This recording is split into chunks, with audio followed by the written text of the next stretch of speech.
Hello everyone, स्वागत है आपका अपने यूट्यूब चैनल पर द जी के लर्निंग पॉइंट पर।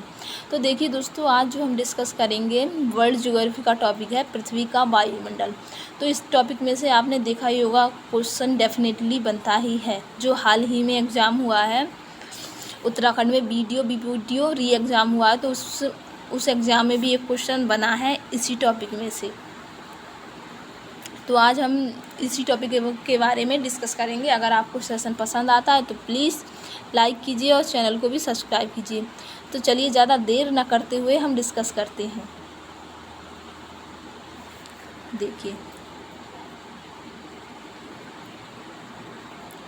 देखिए पृथ्वी का वायुमंडल। तो देखिए पृथ्वी का वायुमंडल से मतलब है, देखिए पहले मैं डेफिनेशन रीड करती हूँ तब मैं आपको समझाऊंगी।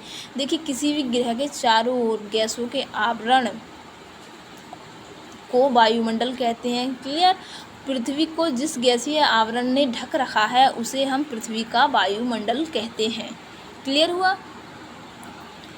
अब देखिए सेकंड, ये इसी वायुमंडल के कारण पृथ्वी पर भी जीवन संभव हो पाया है, क्योंकि एक जो हमारी पृथ्वी है उसके चारों ओर एक लेयर बनी हुई है।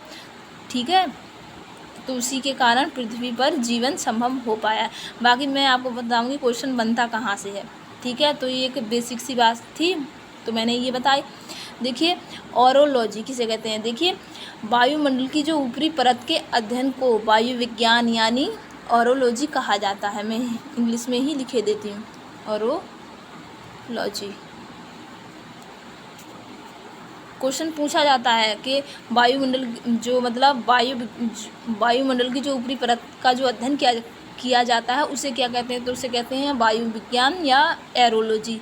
फाइन, यहाँ तक क्लियर हुआ होगा आपको।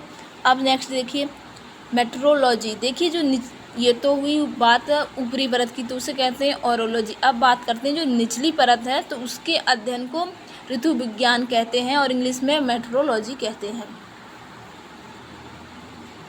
मेट्रोलॉजी।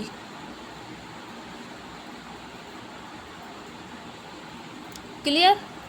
तो यहाँ तक क्लियर हुआ होगा आपको। अब देखिए हम जानेंगे वायुमंडल में पाई जाने वाली जो महत्वपूर्ण गैसें हैं, तो वो कितने % में पाई जाती हैं उसके बारे में हम डिस्कस करेंगे। देखिए जैसा कि आपको स्क्रीन पर विजिबल हो रहा है, नंबर फर्स्ट पर है नाइट्रोजन। तो देखिए दोस्तों, ये पाई जाती है 78.8% हमारे वायुमंडल में। ये क्वेश्चन भी पूछा जाता है कि वायुमंडल में सबसे अधिक मात्रा में कौन सी गैस पाई जाती है, तो वो दोस्तों पाई जाती है नाइट्रोजन गैस। क्लियर। सेकंड जो आपको विजिबल हो रहा है ऑक्सीजन। ऑक्सीजन कितनी % पाई जाती है, तो 20.95% इतनी पाई जाती है ऑक्सीजन गैस। नेक्स्ट बात करते हैं हम थर्ड जो है ऑर्गन गैस की। तो दोस्तों ऑर्गन गैस पाई जाती है 0.93% ये ऑर्गन गैस पाई जाती है। क्लियर। 4 देखिए कार्बन डाइऑक्साइड CO2 पाई जाती है 0.03%। पूछा जाता है एग्जाम में कि कार्बन डाइऑक्साइड की मात्रा वायुमंडल में कितनी पाई जाती है, तो आप याद रखेंगे, इम्पॉर्टेंट है। क्लियर। तो 0.03% पाई जाती है CO2 यानी कार्बन डाइऑक्साइड। क्लियर हुआ। अन्य गैसें, अदर गैसेस, तो देखिए ये पाई जाती हैं 0.04% जो अन्य गैसें हैं। यहाँ तक आपको क्लियर हुआ होगा, उम्मीद मैं ऐसी करती हूँ। अब देखिए दोस्तों, हम जानेंगे वायुमंडल की संरचना, उसकी जो वायुमंडल एटमॉस्फेयर की स्ट्रक्चर कैसी है। क्लियर। देखो क्वेश्चन कहाँ से बन सकता है। एक तो यहाँ से क्वेश्चन बनेगा, यहाँ से, और ये जो गैसेस हैं कितनी % में ये गैसेस पाई जाती हैं, तो यहाँ से क्वेश्चन बनने के मोस्टली चांस रहते हैं। तो अब जानेंगे हम वायुमंडल की संरचना। देखिए सबसे पहले क्षोभ मंडल मतलब ट्रोपोस्फेयर। सेकंड है समताप मंडल स्ट्रेटोस्फेयर। थर्ड है मध्यमंडल मतलब मीसोस्फेयर। 4 है आयन मंडल आयनोस्फीयर, इसे इंग्लिश में बोलते हैं। और नंबर 5 पर है ब्रह्मंडल, तो इसे एक्सोस्फीयर कहते हैं। अब हम जानेंगे डिटेल में प्रत्येक लेयर के बारे में, ठीक है। तो सबसे पहले हम डिस्कस करेंगे दोस्तों ट्रोपोस्फीयर के बारे में। सबसे ज़्यादा इसी से क्वेश्चन पूछा जाता है। मैं आपको डिटेल में देखिए समझाती हूँ। देखिए, क्षोभ मंडल वायुमंडल की सबसे निचली परत है, मतलब सबसे नीचे यही परत पाई जाती है। क्लियर हुआ।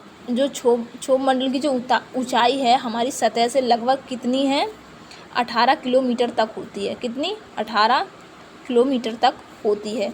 याद रखेंगे, जो सबसे निचली परत है क्षोभ मंडल है, और जो इसकी ऊंचाई है सतह से वो 18 किलोमीटर है। क्लियर हुआ। नेक्स्ट पॉइंट देखिए ध्रुवों पर क्षोभ मंडल की जो ऊंचाई होती है ध्रुवों पर वो होती है 18 किलोमीटर, तथा विषुवत रेखा से होती है 18 किलोमीटर। याद रखेंगे। देखिए, ध्रुवों से होती है 8 किलोमीटर, और जो विषुवत रेखा से होती है 18 किलोमीटर। क्लियर हुआ है यहाँ तक। अब देखिए नेक्स्ट पॉइंट, जो एग्ज़ाम में आपसे क्वेश्चन पूछा जाता है। आपसे एग्ज़ाम में इस तरह से क्वेश्चन पूछा जाता है कि जो मौसमी गतिविधियाँ कहाँ होती हैं, तो मौसमी गतिविधियाँ क्षोभ मंडल पर होती हैं। याद रखेंगे आप, ठीक है। जैसे कि कौन कौन सी मौसमी गतिविधियाँ होती हैं? बिजली का कड़कना, बादल का बनना, जो आजकल आप देख ही रहे हैं मानसून के सीज़न में भी, या जो भी आंधी का सीज़न होता है, ठीक है।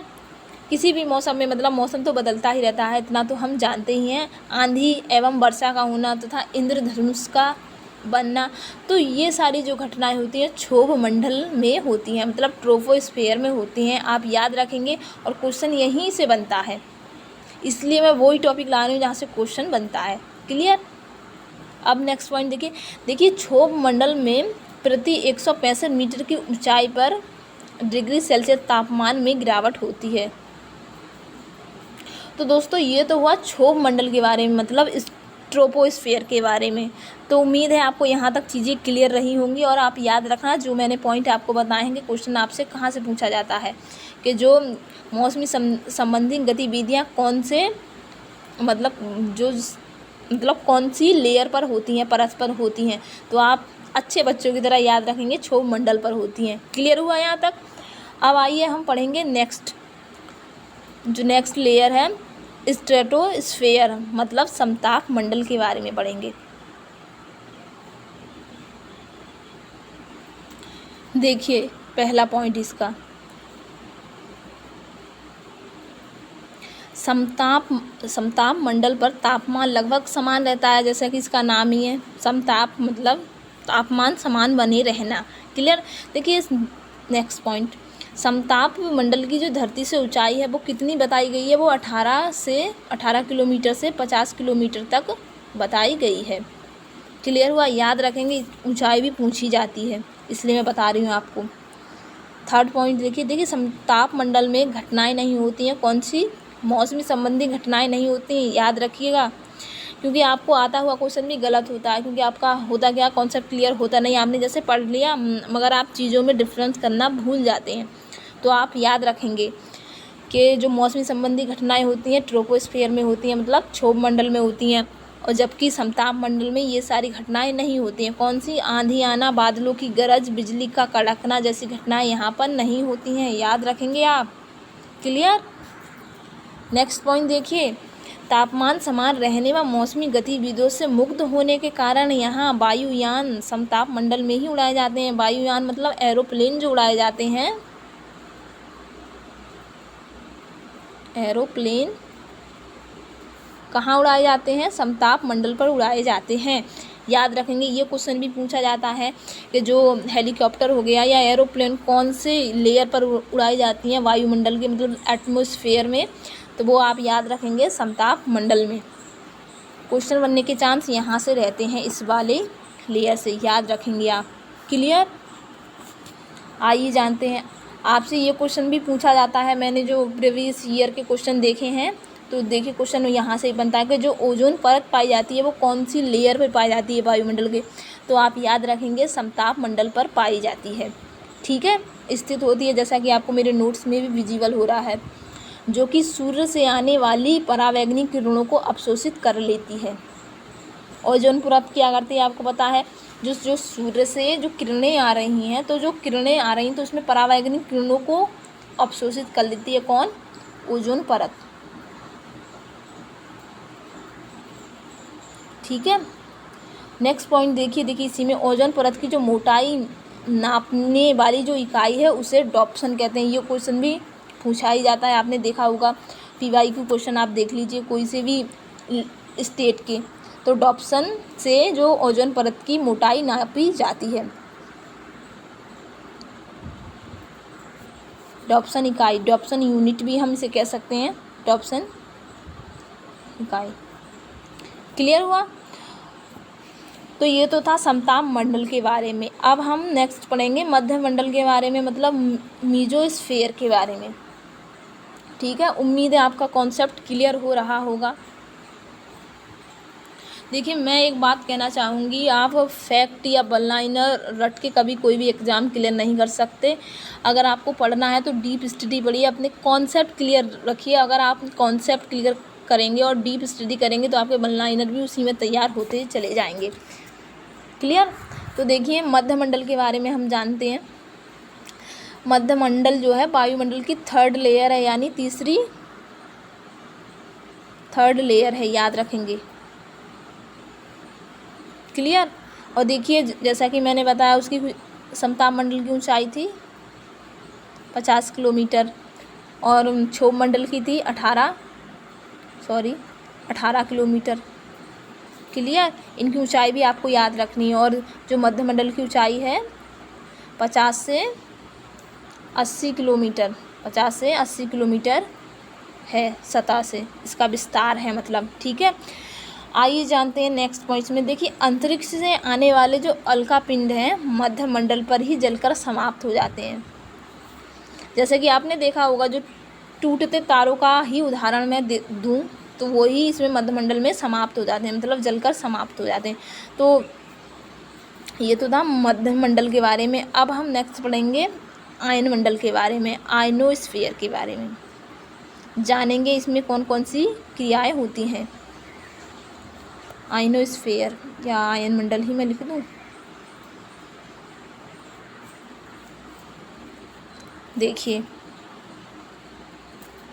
आयन मंडल, देखिए आयन मंडल के जो ऊपर 80 किमी से 400 किमी के बीच, मतलब इनके बीच की स्थिति बताई गई है। जो मतलब ऊंचाई है सतह से 80 किलोमीटर से 400 किलोमीटर। क्लियर? ऊंचाई आपको याद रख दिए, क्योंकि क्वेश्चन यहाँ से भी बनने के चांसेस रहते हैं। नेक्स्ट पॉइंट देखिए,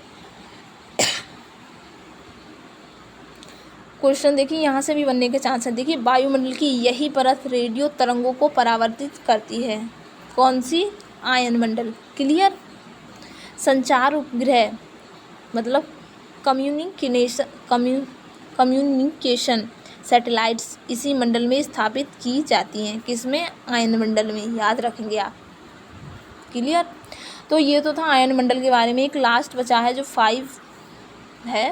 5 लेयर है, एक्सोस्फीयर, बाह्य मंडल। एक्सोस्फीयर देखिए पहला पॉइंट का, देखिए बाह्य मंडल वायुमंडल की सबसे ऊपरी परत है। सबसे निचली कौन सी थी? क्षोभ मंडल। ठीक है, तो ये कौन सी, आपसे क्वेश्चन पूछा जाता है कि जो वायुमंडल की संरचना है उसमें जो लेयर्स पाई जाती हैं सबसे ऊपरी कौन सी है और सबसे निचली कौन सी है, तो आपसे क्रम पूछा जाता है। तो मैं आपको बता रही हूँ क्वेश्चन पूछने का जो तरीका होता है वो बता रही हूँ। तो आप याद रखेंगे सबसे निचली है क्षोभ मंडल और सबसे ऊपरी है बाह्य मंडल। क्लियर हुआ? नेक्स्ट पॉइंट देखिए, बाह्य मंडल की ऊपरी सीमा निर्धारित नहीं है, मतलब ये कितने किलोमीटर तक है ये निर्धारित नहीं की गई है। ठीक है, तो इसमें दे नहीं रखा है कि ये कितने किलोमीटर है, 80 है, 50 है, नहीं दे रखा है, इसमें साफ लिखा है। ठीक है, अब थर्ड पॉइंट देखिए वायुमंडल में हाइड्रोजन तथा हीलियम गैसों की अधिकता पाई जाती है। अगर आपसे पूछा जाता है कि जो वायुमंडल की सबसे ऊपरी सतह है तो उसमें कौन सी गैसों की अधिकता पाई जाती है, तो किसकी पाई जाती है? हाइड्रोजन और हीलियम।